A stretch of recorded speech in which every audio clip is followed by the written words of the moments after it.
ఆటా సభలకు వచ్చేసిన తెలుగు వాళ్ళందరికీ మనస్ఫూర్తిగా నా నమస్కారం. మిమ్మల్ని అందరినీ ఇలా కలుసుకోవడం చాలా సంతోషంగా ఉంది. మిమ్మల్ని కలుసుకొని నా అనుభవాలు అనుభూతులు అన్నీ మీతో పంచుకోవడానికి చాలా ఉవ్విళ్ళూరుతున్నాను. నేను ఇక్కడికి రావడానికి, నేను మీ ముందు నిలబడడానికి కారణం తెలుగు పాట. ముందుగా తెలుగు పాటతో నా కార్యక్రమాన్ని ప్రారంభిస్తున్నాను. తెలుగంటే ఏమిటి? తెలుగంటే గోంగూర, తెలుగంటే గోదారి, తెలుగంటే గొబ్బిళ్ళు, తెలుగంటే అరచేతి గోరింట, తెలుగంటే గుత్తొంకాయ్, తెలుగంటే కొత్తావకాయ్, తెలుగంటే పెరుగన్నం, తెలుగంటే ప్రేమ జాలి అభిమానం, తెలుగంటే పోతన్న, మన బాపు రమణన్న, బతుకమ్మ బసవన్న, తెలుగంటే తిరుపతి వెంకన్న, తెలుగంటే మాగాణి, తెలుగంటే సాంబ్రాణి, తెలుగంటే మాగాణి, తెలుగంటే సాంబ్రాణి, హైదరాబాదీ బిర్యానీ, పచ్చని ఆడపిల్ల ఓణి, తెలుగంటే యమకారం, తెలుగంటే మమకారం, తెలుగంటే సంస్కారం, తెలుగంటే కొంచెం ఎటకారం, తెలుగంటే తెలుగంటే తెగింపు, తెలుగంటే పట్టింపు, తెలుగంటే లాలింపు, తెలుగంటే చల్లని తల్లి నోటి పిలుపు. తెలుగంటే ఇవేనా? తెలుగంటే అమితానందంతో మీరు వేసే కేరింతలు, ఈలలు, చప్పట్లు కూడా తెలుగంటే. నేను 2 తెలుగు రాష్ట్రాల్లో చూశాను, ఇక్కడ చూశాను. తెలుగు భాషను అక్కడికంటే ఇక్కడే ఎక్కువగా ప్రేమిస్తున్నారు, పరిరక్షిస్తున్నారు, పరివ్యాప్తికి పాటుపడుతున్నారు. మీ అందరికీ ప్రణామాలు తెలియజేసుకుంటున్నాను. ఇక నా సినిమా జీవితం, మాది వరంగల్ జిల్లా చల్లగరిగిన ఒక చిన్న గ్రామం. నేను అక్కడ చదువుకొని మా ఇంటి పక్కన గుళ్ళో భజనలు చేసుకుంటూ ఆ పాటలు విని ఈరోజు పాటలు రాయడానికి నాకు ఆ శక్తి సామర్థ్యం ఆ గుడి నుండి, ఆ పక్కనే ఉన్న గ్రంథాల నుండి నేను సముపార్జించుకున్నాను. నా మొట్టమొదటి సినిమా తాజ్మహల్, మంచుకొండలోన చంద్రమ 1990 సంవత్సరంలో రాశాను. అప్పటి నుండి ఇప్పటి వరకు 21 సంవత్సరాల్లో దాదాపు 750 సినిమాలకు 3000 పాటలకు పైగా రాశాను. నా మొదటి పాట మంచుకొండలోన చంద్రమ, 2 పంక్తులు మీకోసం. మంచుకొండల్లోన చంద్రమా, చందనాలు చల్లిపో, మెచ్చి మేలుకున్న బంధమా, అందమంతా అల్లుకో, మొగ్గ ప్రాయంలో సిగ్గు తీరల్లో మధురమీ సంగమం, కొంటె రాగంలో జంటగానంలో వలపుకే వందనం, మంచుకొండల్లోన చంద్రమా, చందనాలు చల్లిపో. ఇది నా మొట్టమొదటి పాట అండి. మొన్న వచ్చిన నాన్నకు ప్రేమతో వరకు అలా పాటల ప్రస్థానం కొనసాగింది. నేను సినిమా రంగంలోకి వచ్చినప్పుడు వేటూరి గారు, సీతారామశాస్త్రి గారు, భువనచంద్ర గారు, వెన్నెలకంటి గారు, జొన్నవిత్తల గారు లాంటి లబ్ధ ప్రతిష్ఠులు సినిమా పాటలు విజృంభించి రాస్తున్న సమయంలో ఒక బక్కపలచగా చిన్నగా ఒక వరంగల్ నుంచి వచ్చిన కుర్రాడిని మరి సినిమా పరిశ్రమలో రాణించాలి, వాళ్ళ సరసన చోటు సంపాదించుకోవాలంటే చాలా కష్టం. అయినా కష్టపడ్డాను. నేను ఇంజనీరింగ్ చదివాను, బీటెక్ EEE JNTU కూకట్పల్లిలో. అలాగ సాంకేతిక విద్య నుండి ఈ సాహిత్య ఉద్యమం వైపు నా ప్రయాణం కొనసాగింది. వాళ్ళ సరసన నిలబడాలంటే ఏం చెయ్యాలి అంటే ఒక మనసులో ఒకటి అనుకున్నాను, కొన్ని సూత్రాలు పాటించాలి, ఆ సూత్రాల ప్రకారం పాటలు రాయాలి, జీవితంలో అలాగ నడుచుకోవాలని మనసులో అనుకున్నాను. ఆ సూత్రాలు ఈరోజు మీ ముందు చెప్తాను. మొదటి సూత్రం కొత్తదనం. ఒకసారి మా కాలేజీలో అందరం మిత్రులందరం కూర్చొని టీ తాగుతూ కబుర్లు చెప్పుకుంటా మిత్రులందరూ అన్నారు, సినిమా పాటల్లో ప్రతి పాటల్లో యుగళ గీతాల్లో అటు ఇటుగా పోలికలు అటా ఇటా వస్తుంటాయి తప్ప కొత్త రకమైన ఉపమానాలు, కొత్త రకమైన ధ్వనులు రావేంటి? ఎలా అంటే కళ్ళు కలవల్లాగా, ముక్కు సంపెంగలాగా, పెదాలు దొండపండులాగా, మెడ శంఖంలాగా, కురులు మబ్బుల్లాగా ఇలాంటి పోలికలు వస్తుంటాయి, కొత్త పోలికలు ఎందుకు రావు అని ఒక ప్రశ్న వేశారు. అప్పుడే నా మనసులో ఒక బీజం పడింది. కొత్త పల్లవి రాసుకొని అందరి దగ్గరికి వెళ్ళడం ప్రారంభించాను. సినిమాల్లోకి వచ్చిన తర్వాత అందరికీ ఆ పల్లవి వినిపిస్తున్నా కానీ అందరూ ఒకలాగుంది, ఇంకోలా ఉంటే బాగుండేది, రకరకాల సందేహాలు వ్యక్తం చేస్తున్నారు తప్ప ఎవరు ఆ పల్లవిని, ఆ పాటను తీసుకోవట్లేదు. అయినా విసుగు విరామం లేకుండా నేను ఒక మిత్రుడి దగ్గరికి వెళ్ళాను. ఆయన ఒక సినిమాకి దర్శకుడు అనమాట. ఆయనకు చెప్తే, బ్రదర్ తప్పకుండా నేను దర్శకుడినైతే నా సినిమాలో మొట్టమొదటి పాటగా దీన్ని రికార్డ్ చేస్తారు మాటిచ్చారు. అన్నమాట ప్రకారం ఆయన దర్శకుడయ్యారు, ఆ పాట రికార్డ్ చేశారు. ఆ దర్శకుడి పేరు వివి వినాయక్, ఆ సినిమా పేరు ఆది. ఆ పాట నీ నవ్వుల తెల్లదనాన్ని నాగమల్లి అప్పడిగింది ఇవ్వొద్దు ఇవ్వొద్దు ఇవ్వొద్దు, నీ పెదవుల ఎర్రదనాన్ని గోరింటాకే అరువడిగింది ఇవ్వొద్దు ఇవ్వొద్దు ఇవ్వొద్దు, నీ కోకను సీతాకోక, నీ పలుకును చిలకల మూక, నీ చూపును చంద్రరేఖ, నీ పొంగును ఏరువాక, బదులిమ్మంటూ బతిమాలాయి ఇవ్వొద్దు ఇవ్వొద్దు ఇవ్వొద్దు, అసలు ఇవ్వొద్దు ఇవ్వొద్దు ఇవ్వొద్దు. ఇదండి ఆ పాట. తమాషా ఏంటంటే పల్లవిలో చాలాసార్లు ఇవ్వొద్దు ఇవ్వొద్దు ఇవ్వొద్దు అన్నందుకు రాష్ట్ర ప్రభుత్వం ఆ సంవత్సరం నాకు నంది పురస్కారం ఇచ్చేసిందనమాట. ఈ పాట ద్వారా నేను తెలుసుకున్న సత్యం ఏంటంటే, కొత్తదనం ముందెప్పుడు విమర్శింపబడుతుంది, ఆ తర్వాత తిరస్కరింపబడుతుంది, ఆ తర్వాత ప్రశ్నింపబడుతుంది, ఆ తరువాత గుర్తింపబడుతుంది, ఆ తరువాత కీర్తింపబడుతుంది అని నా పాట ద్వారా నేను తెలుసుకున్నా. ఇక నేను నమ్మి ఆచరించే రెండవ సూత్రం ఏకాగ్రత. ఒకసారి కీరవాణి గారు, నేను రాఘవేంద్రరావు గారు కాకినాడ వెళ్ళాం ఒక సినిమా సంగీత చర్చల కోసం. అక్కడ కూర్చున్నాం. కీరవాణి గారు పల్లవిచ్చేసి మీరు రాసుకురండి పాట చరణం అన్నారు. వెళ్ళి హోటల్లో కూర్చున్నాను. అది పెళ్ళిళ్ళ సీజన్ కావడం మూలాన, అది త్రిపుర ఇంటర్నేషనల్ హోటల్ కాకినాడలో, పెళ్ళిళ్ళ సీజన్ కావడం మూలాన ఎవరిదో పెళ్ళై ఆర్కెస్ట్రా నడుస్తోంది. విపరీతమైన గందరగోళం, రణగొండ ధ్వనులు, అలజడి, కేరింతలు, కేకలు. రాద్దామంటే మనసు కుదరట్లేదు, ఏకాగ్రత కుదరట్లేదు. సరే ఈరోజు వదిలేద్దాం, పొద్దున్నే వెళ్దాం, తర్వాత రాద్దాం అనుకున్నాను. కానీ మధ్య తరగతి మనస్తత్వం తాలూకు ఒక భయం, ఒక బాధ్యత నన్ను కంగారు పెట్టించి, ఎలాగైనా ఈరోజు రాయాలి, రాకపోతే రేపు పొద్దున ఏమంటారో, మళ్ళీ అవకాశం చేజారిపోతుందన్న భయంతో, బాధ్యతతో కూర్చొని మనసును, తనువును, బుద్ధిని, చిత్తాన్ని, ఆత్మను ఒకే చోట కాగితం మీద, కలం మీద పెట్టి అక్కడ ఒక పాట పుట్టింది. అక్కడ అప్పుడు పుట్టిన పాటే ఎక్కడో పుట్టి ఎక్కడో పెరిగి ఇక్కడే కలిశాము, చదువులమ్మ చెట్టు నీడలో, వీడలేమంటూ వీడుకోలంటూ వెళ్ళిపోతున్నాము, చిలిపి తనపు చివరి మలుపులో. We miss all the fun, we miss all the joy, we miss you.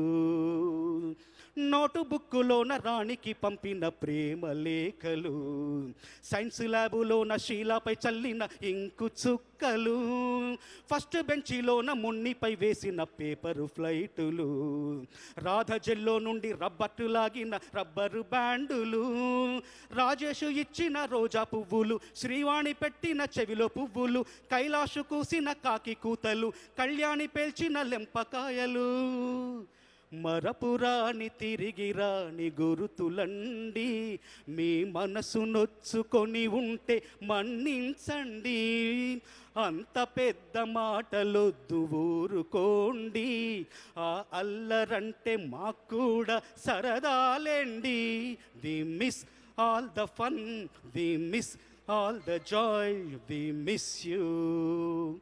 ఇది ఆ పాట అండి. ఏకాగ్రతకు మారు పేరైన ఆత్రేయ గారి అవార్డు, ఆత్రేయ గారి పేరు మీద ఇచ్చే మనస్సుని ఆత్రేయ అవార్డు 2002 సంవత్సరాల కన్నా ఈ పాటకు నాకు లభించింది.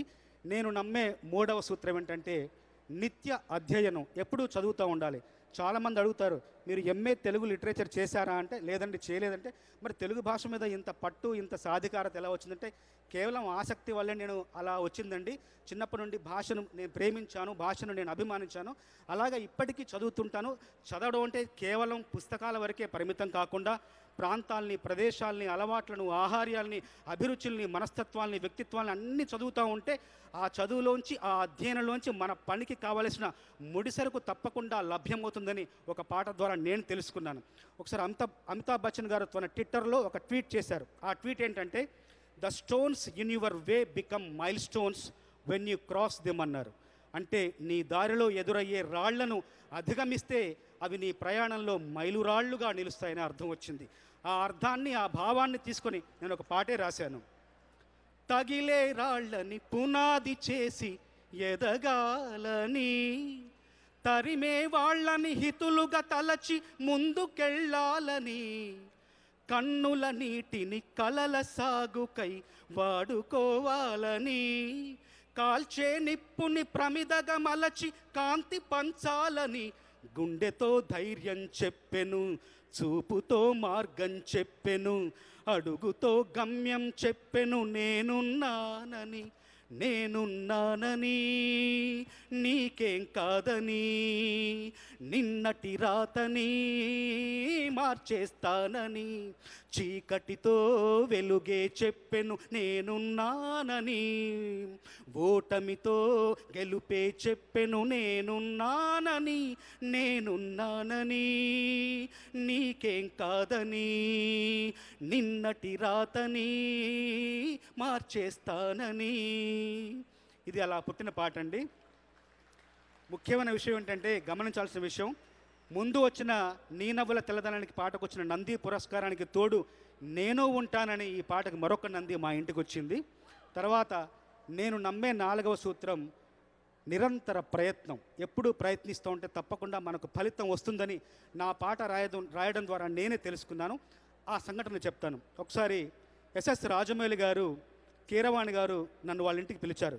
పిలిచి ఒక సందర్భం చెప్పారు. ఆ సందర్భం ఏంటంటే, కీరవాణి గారు రాజమౌళి గారు చెప్పారు ఏంటంటే, ఒక అందమైన అబ్బాయి, ఒక అందమైన అమ్మాయి ఉంటుంది. ఈ అబ్బాయి వెళ్ళి అమ్మాయి చేతిని ముట్టుకుంటే అమ్మాయి చేతిలో ఒక మెరుపు మెరిసి అమ్మాయికి గత జన్మ జ్ఞాపకాలు గుర్తొచ్చి ఈ జన్మలో వాళ్ళ ప్రేమ ఫలిస్తుంది. అయితే అబ్బాయి వెళ్ళి ముట్టుకుంటా ఉంటే అమ్మాయి దూరంగా వెళుతోంది, పారిపోతుంది, వేధిస్తోంది, బాధిస్తోంది, హింసిస్తోంది. ఇది సందర్భం అండి అన్నారు. ఆ సందర్భానికి కీరవాణి గారు ముందు బాణీ ఇచ్చారు. చాలామందికి తెలియదు, ముందు మేము సాహిత్యం రాస్తాం అనుకుంటారు, కానీ సాహిత్యం ముందు రాయడం జరగట్లేదు ఈ రోజుల్లో. కీరవాణి గారు బాణీ ఇచ్చారు. ఆ బాణీ ఏంటంటే, ఆయన మాటల్లో, తాని నాని పువ్వా పువ్వా, తానని లవ్వా లవ్వా, తానని నాని నానా, తారని నాని నానా, తారి నానా, తరి నాని నాని తరత్తా తారా, తరి నాని నాని తరత్తా తారా. ఇది బాణీ అండి. ఈ బాణీలో మనం పదాలు అందంగా, అర్థవంతంగా, సందర్భానికి కుదిరే విధంగా మనం అందులో ఇమర్చాలన్నమాట. అయితే ఈ బాణీ ఇచ్చిన తర్వాత నేను ఇంటికి వెళ్ళాను. ఇంటికి వెళ్ళి కూర్చొని రాత్రిపూట రాద్దామని కూర్చొని ముందు ఒక పల్లవి రాశాను. ముందు ఏం రాశానంటే, ముందు మనసు ఎక్కడ ఆగిందంటే, బాధ పెడుతోంది, హింసిస్తోంది కదా, ఆ హింస దగ్గర మనసు ఆగి ముందు ఒక పల్లవి రాశాను. అందమైన హంస హంస, ఎందుకీ హింస హింస, అంట నీవే హంస హంస, ఆపుని హింస హింస, తెలుపన తీయని ఆశ, నేర్పన తనువుల స్పర్శ, తీరనిది భాష, వాటేస్తే వన్నెలు కరిగిపోవు తెలుసా, పెనవేస్తే ప్రేమలు పెరుగునంట తెలుసా. ముందు రాసిన పల్లవిదండి. బ్రహ్మాండంగా రాశారని నాకు నేనే అనుకోని ఎవరికైనా చెప్పాలని కుతూహలంగా ఉంది. సరే, ప్రతి పాటకి ప్రథమ శ్రోత నా భార్య కాబట్టి ఆమెను లేపేసి, శుచి లేచి ఒక పాట వినంటే ఏంటండి అంది. చెప్పడానికి ఉపక్రమించిన పాపం పొద్దంతా పనిచేసింది, అలసటతో పడుకుంది కాబట్టి ఆవలింతలు తీసు చెప్పండి ఇప్పుడు అంది. అందమైన హంస హంస, ఎందుకు హింస, అంట నీవే హంస, ఆపుని హింస అని చెప్పగానే ఎలా ఉంది అన్న. ఏంటంటే, అర్ధరాత్రి మీ పాటలతో మాకు హింస, అస్సలు బాగోలేదంది. సరే, రాజమౌళి గారు తెలుసు, సందర్భంలోని లోతు ఆయనకు తెలుసు కదా అని ఆయన దగ్గరికి వెళ్ళి చెప్పగానే ఆయన అన్నారు, పెద్ద దిగ్దర్శకులు కాబట్టి కాదు అని అనడం కూడా కళాత్మకంగా అంటారు కదా. ఏమండి, బాగుంది కానీ కమర్షియల్గా ఉందండి, కవితాత్మకంగా లేదు. మిమ్మల్ని మేము ఎంచుకొని పాట రాయడానికి మిమ్మల్ని ఎందుకు ఎంచుకున్నాం, మిమ్మల్ని ఎందుకు పిలిపించుకున్నాం అంటే, ఆ పాటలకు భావుకత్వం ఇచ్చి బాగా లోతుగా గాఢంగా రాస్తారని కదా మిమ్మల్ని పిలిచాం. పైన రాశారు, లోతుల్లోకి వెళ్ళండి అన్నారు. అనగానే ఇంటికి వచ్చాను. మీరు నమ్మండి నమ్మకపోండి, దాదాపు 20 రోజులు శ్రమిస్తే ఒక పల్లవి వచ్చింది. ఆ పల్లవి ఈరోజు మీరు వింటున్న పల్లవి. పంచదార బొమ్మ బొమ్మ, పట్టుకోవద్దనకమ్మ, మంచు పూల కొమ్మ కొమ్మ, ముట్టుకోవద్దనకమ్మ, చెంతకే రావద్దంటే, చేతినే తాకొద్దంటే ఏమవుతానమ్మా, నిన్ను పొందేటందుకే పుట్టానే గుమ్మ, నువ్వు అందకపోతే వృధా ఈ జన్మ.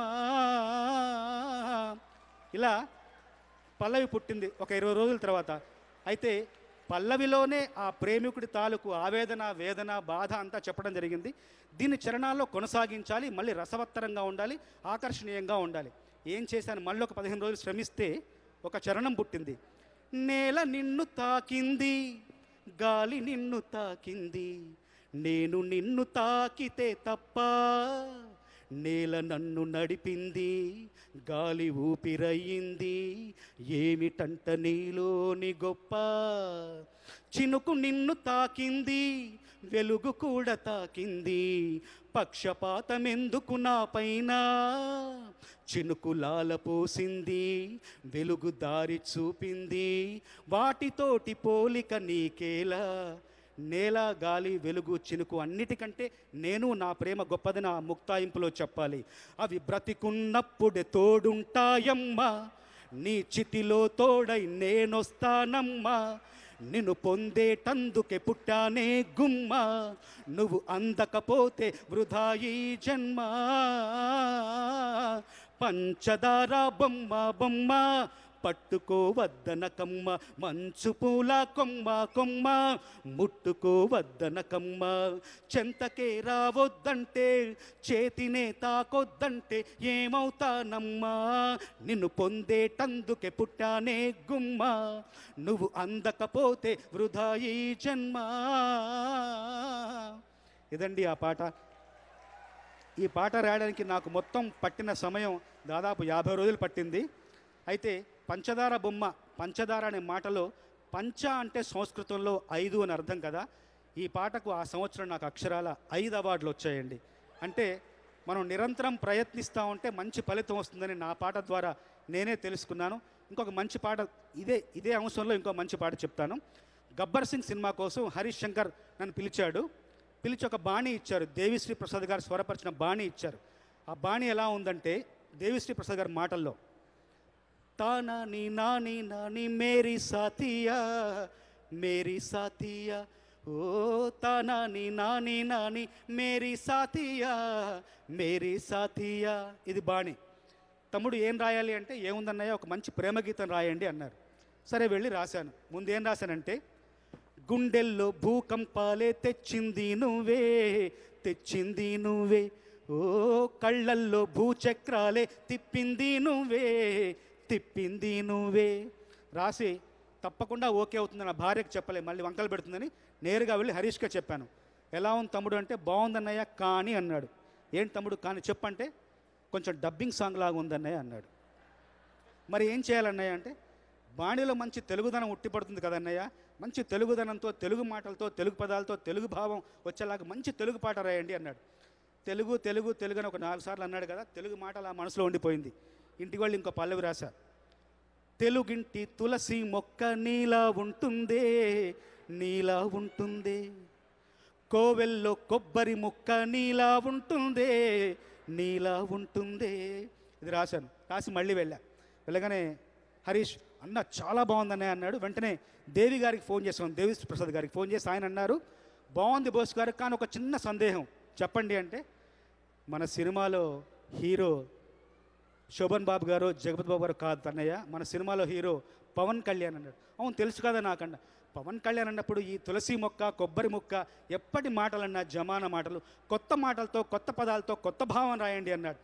అనగానే నాకు భయం పుట్టుకొచ్చింది. ఇంకా 2 రోజులే సమయం ఉంది, సమయం మించిపోతే మళ్ళీ అవకాశం పోతుంది, కొంప మునిగిపోతుందని భయంతో ఆఫీస్ నుండి మా ఇంటికి వెళుతున్నాం. మా ఇల్లు మణికొండ అంజలి గార్డెన్స్లో ఉంది. వెళ్ళేప్పుడు పెట్రోల్ అయిపోయింది కారులో. రాయదుర్గం ఒక పెట్రోల్ బంక్ ఉంది, ఆ పెట్రోల్ బంక్ దగ్గర పెట్రోల్ వేద్దామని ఆగాను. ఆ పెట్రోల్ బంక్ ప్రత్యేకత ఏమిటంటే, అక్కడ అందరూ అమ్మాయిలే ఉంటారు, వాళ్ళే పెట్రోల్ వేస్తారు, వాళ్ళే డబ్బులు తీసుకుంటారు. ఆపేసి అలా అద్దం దించేసి, అంటే మనసులో ఇక నిత్యం ఏ మనిషి కనబడ్డా, ఏ మాట వినబడ్డా, ఆ మనిషి, ఆ వస్తువు, ఆ మాట నా పాటలో పొందుపరచబడుతుందా, ఇందులో వస్తుందా అని చెప్పేసి నిరంతరం జ్వలిస్తున్నా, తప్పిస్తున్నా. ఆ క్రమంలో భాగంగా అద్దం దింపాను. దింపగానే అమ్మాయి కనబడుతుంది, ఆ బాణీ వినబడుతుంది, తానా నీ నానా నా ప్రతి పదం అందులోకి నేను పెట్టేస్తున్నా, కుదురుతుందా లేదా అని చెప్పేసి. ఈలోపు అద్దం దించగానే పక్కన అమ్మాయి కనబడుతోంది.